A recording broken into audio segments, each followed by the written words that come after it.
পরীক্ষার আগে আমি যেভাবে পড়াশোনা শুরু করব ভাবি। এই মানা, তোর না পরের মাস থেকে এক্সাম, তুই এখনো ফোন নিয়ে ঘেটে যাচ্ছিস? পরীক্ষার তো এখনো 1 মাস বাকি, তাই এত তাড়াতাড়ি থেকে আমি পড়াশোনা শুরু করে কি করব? পরীক্ষার আগে তো আমি আবার সবকিছু ভুলে যাব।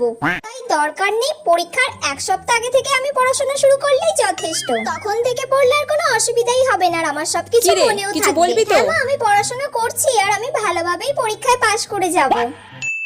পরীক্ষার আগেও এই মেয়েটা সব সময় ফোন নিয়ে ঘাঁটছে। এখনো তো পরীক্ষার মোটামুটি 1 সপ্তাহ বাকি আছে, আর 1 সপ্তাহের মধ্যে আশা করি আমি সবকিছু করে ফেলতে পারবো। এত আগে থেকে পড়ার কোনো দরকার নেই। কাল তো আমার পরীক্ষা, আর পুরো সিলেবাসের আমার একটুও শেষ হয়নি। রিভিশন তো অনেক দূরের কথা।